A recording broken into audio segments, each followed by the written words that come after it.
Sir, आज नुक्कड़ सभा के माध्यम से क्या संदेश देंगे? नुक्कड़ सभा के माध्यम से जनता को संदेश देना चाहते हैं कि ज़्यादा से ज़्यादा लोग हमें सपोर्ट करें और जो मूलभूत समस्याएं हैं अपने क्षेत्र की, उनसे निजात पाने का यही एक तरीका है। और ये हम जनता को बताना चाहते हैं कि हम आगे आने वाले टाइम में क्या क्या उनको सुविधाएं दे सकते हैं। दिल्ली में 10 साल से अरविंद केजरीवाल की सरकार थी, क्या कुछ कहें? अरविंद केजरीवाल जी की सरकार का नतीजा आप सामने देख लीजिए। ये डीडीए का पार्क है, पार्क के नाम पे यहाँ पे ग्रीनरी के नाम पे जीरो। कोई भी आप देख लीजिए मशीन, आप कैमरा इधर घुमा के देखिए, एक मशीन ठीक नहीं है। और कचरा इतना है देखो पार्क के अंदर कि आदमी यहाँ पर आने से कतराता है। तो ये तो एक यहाँ का डेमो है। बाकी आप, जब मैं देख रहा हूँ, ये इलाके में घूम रहा हूँ, प्रचार कर रहे हैं, हम लोगों से मिल रहे हैं, तो लोग इतने परेशान हैं। जो उनके घर के आगे सीवर फैले पड़े हैं, पानी गंदा पानी बैक मार रहा है सीवर, तो लोगों को घर से बाहर निकलना मुश्किल हो रहा है। इतनी समस्याएं हैं लोगों की कि लोग बहुत परेशान, तंग आ चुके हैं इस सरकार से। मटियाला विधानसभा की जनता के बीच जा रहे हैं, कैसा आशीर्वाद मिल रहा है?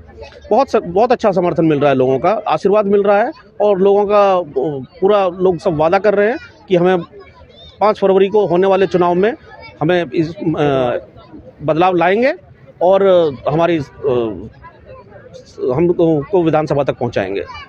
मटियाला विधानसभा की जनता से क्या अपील करना चाहिए? मटियाला की जनता से यही अपील है कि अपनी जो पिछले 5-10 साल में जो भुगता है उसको थोड़ा याद करें कि ये जो अभी ये इलेक्शन के टाइम में ये जो लुभावने आपको ऑफ़र दे रहे हैं, किसी को 2100-2500, किसी को फ्री ये फ्री वो, ये सब इन्होंने पहले पिछले 5-10 साल में क्यों नहीं किया? ये सब वोटों की राजनीति करते हैं, इनको किसी से कोई मतलब नहीं है। इन्होंने अपना दारू का से पैसा कमाना है, कभी पंजाब में इलेक्शन लड़ना है, कभी गोवा में इलेक्शन लड़ना है। दिल्ली का पूरा पैसा इन्होंने, पूरा टैक्स उठा के अपने उधर ले जाना है, अपने शीश महल बनाने हैं। तो ये जनता इस चीज़ को याद रखे वोट देने से पहले और एक बदलाव लाए। मटियाला विधानसभा में भाजपा प्रत्याशी और कांग्रेस प्रत्याशी और आप प्रत्याशी, इस बार आप सुहेलदेव भारतीय समाज पार्टी का टक्कर देने वाले हैं। देखो, कांग्रेस का तो कहीं कोई नामो निशान नहीं है, भाजपा का भी है, लेकिन भाजपा के जो लोग यहाँ पर रहे हैं, पिछले एक पार्षद जो रहे हैं इस मटियाला विधानसभा के अंदर, तो उन लोगों का जो हिसाब किताब देखा है जनता ने, तो उनसे भी ऊब चुकी है। उन लोगों ने भी ना जनता के पास जाते हैं, ना उनको काम किया है, तो जनता उनसे भी तंग आ चुकी है और एक नया विकल्प खोज रही है। तो वो विकल्प एक सुहेलदेव भारतीय समाज पार्टी के रूप में जनता को दिखाई दे रहा है और जनता इसके ऊपर अड़िग हो चुकी है और हमारे को आगे विधानसभा भेजने की तैयारी कर चुकी है। प्रत्याशी विनोद चौहान को देखते हैं। क्या समस्या है मटियाला विधानसभा में और कैसा हल होगा विनोद चौहान जीत के? मटियाला में तो सारी समस्या हैं, समस्या गिनवाएं तो बताते बताते कम पड़ जाएंगी। नाली है, सीवर है, कचरा है, पानी है, कोई सुविधा नहीं है, इधर उधर की क्या बताएं। पूरा ही मटियाला ख़राब हुआ पड़ा है, आप खुद देख सकते हैं, वीडियो बना सकते हैं। और अब ये आए हैं तो अच्छा विकास करेंगे। अच्छा, एक आदमी, एक अच्छा बंदा विकास कर सकता है। जब पहले देश का विकास, अब जनता का विकास करेंगे। तो विनोद चौहान को ये चाहते हैं भारी से भारी जनसंख्या वोट देकर इनको विजय बनाएं और अपना कार्य, ये सब फिर अपना कार्य करें। हमारा सपोर्ट रहेगा। साहब मेरे साथ में भोज में साथ ही रहे थे और मैं तो गाजियाबाद से हूँ। और साहब अगर इस मतलब विधानसभा में जीतते हैं तो बहुत अच्छा काम करेंगे।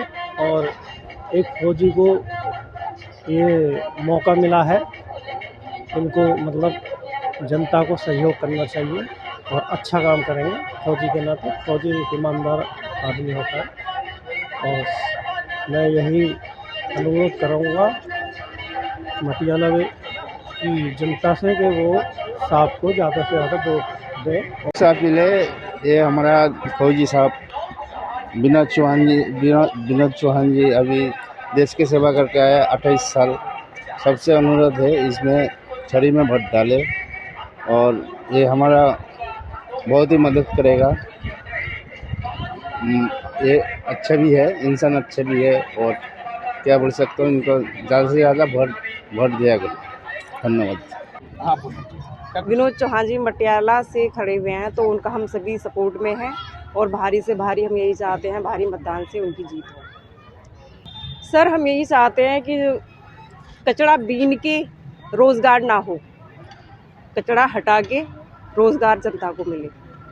ये सीवर हैं, इतनी गंदगियां हैं, विजिट के लिए हम जा रहे हैं, दौरे पे वोटिंग के लिए, इतनी गंदगी है। सिर्फ हमारा वही उद्देश्य है कि हम इसको हटाएं। मैडम मटेला विधानसभा इस बार कैसा उम्मीदवार चाहते हैं आप? सर उम्मीदवार तो हमेशा से ही जनता को एक पढ़ा लिखा मिलना चाहिए था, लेकिन शायद पहले राजनीति में पढ़े लिखे लोग पहले आते थे, कई साल, अगर 50 साल पहले की बात करें तब। उसके बाद में पढ़े लिखे लोगों ने राजनीति से दूरी बनाना चालू कर दी, तो कुछ अनपढ़ लोग जिनको कुछ नॉलेज ही नहीं है वो लोग राजनीति में प्रवेश करने लगे। और उसकी जो स्थिति है वो आप अगर गलियों से निकलेंगे तो आपको दिखेगा, नालियों के रूप में दिखेगा, सीवेज के रूप में दिखेगा और कचरों के रूप में दिखेगा। तो जनता को तो अब पढ़ा लिखा ही उम्मीदवार चाहिए, जो कि जिसने देखा हो, दुनिया देखी हो, जिसने पढ़ा हो, वही जो है आपके क्षेत्र का विकास कर सकता है। और जैसे कि मैंने भी सारी चीज़ें देखी हैं और वाकई में स्थिति इतनी, मतलब जो बेसिक नीड होती हैं या बेसिक जो ज़रूरतें हैं लोगों की, उसके ऊपर ही काम नहीं हो रहा है। बाकी जो बड़े बड़े योजनाओं के ऊपर काम हो रहा है, लेकिन जो जनता होती है, मध्यम वर्गीय परिवार ज़्यादा है हमारे देश के अंदर। भारत आज भी मध्यम वर्गीय परिवारों से चलता है। राजनीति में जो बोर्ड या आज जो भी सरकारें बन रही हैं वो एक मध्यम वर्गीय परिवार ही बनाता है। लेकिन मध्यम वर्गीय परिवार को छोड़ के सभी विषयों पे काम होता है। बड़े बड़े जेट प्लेन के बारे में बात होती है, हाईटेक के बारे में बात होती है, लेकिन कभी भी कोई भी नेता इस बारे में बात नहीं करता कि जहाँ से हमारे वोट आ रहे हैं उस घर के बाहर की जो नालियाँ हैं उनकी क्या स्थिति है। मटेला विधानसभा से सुहेल देव भारतीय समाज पार्टी से विनोद चौहान जी खड़े हैं, क्या कुछ कहेंगे? सर मैं उनके बारे में यही कहूँगी कि उन्होंने एक बहुत कम उम्र में इंडियन आर्मी ज्वाइन की होगी, जैसा कि हम जानते ही हैं। और जो एक डिफेंस का जो पर्सन होता है वो हमेशा एक डिसिप्लिन लाइफ जीता है, साफ़ सुथरी लाइफ जीता है। उन्होंने भी 25-30 साल जो है ऐसी ही एक अपनी ज़िंदगी को काटा है। आप जब वो रिटायरमेंट हुए और जब वो आए तो उनका ये सब हालात जो देखते हैं ना, उसको देख के ना मन विचलित हो जाता है, क्योंकि उनकी आदत नहीं होती इतनी अव्यवस्थाओं को देखने की। और ये बहुत अच्छी बात है, क्योंकि हमारे यहाँ लाखों की संख्या में लोग डिफेंस में काम करते हैं, रिटायर्ड होते हैं, आते हैं, फिर अपनी रोज़मर्रा की ज़िंदगी में व्यस्त हो जाते हैं। लेकिन उन्हें बहुत बड़ा कदम उठाया है कि उन्होंने ये सब चीज़ें देख के उसके सुधार के लिए और आगे बढ़ने के लिए वो काम करने के लिए आ गए हैं। देखिए, मैं दिल्ली का सुहेल देव भारतीय समाज पार्टी का प्रदेश अध्यक्ष हूँ और उसके नाते रहते हुए मैंने माननीय ओम प्रकाश राजभर जी के नेतृत्व में ध्यान में रखते हुए चौहान साहब और अरविंद जी 2 कैंडिडेट हैं, एक मटियाला से और एक द्वारका से। ये दोनों कैंडिडेट आर्मी से रिटायर्ड हैं और आर्मी के रिटायर्ड पर्सन सिक्योरिटी के मामले में, फैमिली के मामले में ही इज़ गुड पर्सन। उन लोगों को शायद फैमिली का और महिलाओं का एक मान सम्मान करने का मालूम होता है। बाकी अदर कम्युनिटी ठीक है करती है, बट इतना नहीं। तो मैं बड़े सौभाग्य से कह सकता हूँ कि मेरी पार्टी और मैंने निश्चय करके 2 आर्मी मार्शल को हमारी पार्टी ने टिकट देने का कार्यक्रम किया। अब नंबर 2, कोई भी ऐसी पार्टी नहीं है जो आर्मी पर्सन को जो सेवा करके देश के लिए यहाँ काम करना चाह रहे हो उसके लिए टिकट देके उसको आगे बढ़ाना चाहती है। मेरा उद्देश्य सिर्फ यही है। सर दिल्ली में 3 पार्टी नेशनल है और सुहेल देव पार्टी इस बार क्या टक्कर देगी? टक्कर तो दे चुकी है। ये तो कहने की बातें हैं कि कहाँ टक्कर देगी। देखिए, टक्कर उसको दी जाती है जो पहले से स्थापित नहीं है। हम लोग तो पहले से स्थापित हैं, तो हमारे लिए कोई बड़ी चीज़ नहीं है। हमारे और 22 साल से पार्टी काम कर रही है और माननीय ओम प्रकाश राजभर जी लगातार चलते जा रहे हैं। मतलब यूपी में भी शायद जितना उनका कद है और उस कद के बराबर का कोई एनडीए में लीडर नहीं है मेरे हिसाब से। तो मैं उन चीज़ों पे ध्यान नहीं, मतलब ध्यान है मेरा, और उसको ध्यान में रखते हुए ही यहाँ हम दिल्ली में पार्टी को आगे बढ़ाने का कार्यक्रम करेंगे और दिल्ली को बढ़िया सिक्योरिटी, पानी, और सीवर लाइन नई सीवर लाइन देने का काम हमारी पार्टी आने वाले टाइम में करके देगी। तो सुहेलदेव भारतीय समाज पार्टी का दिल्ली में किस तरह का जनता का आशीर्वाद मिल रहा है? बहुत अच्छा लग रहा है। बहुत लोग रुक रुक के हम लोगों से पूछ रहे हैं कि भाई आप का मॉडल क्या होगा।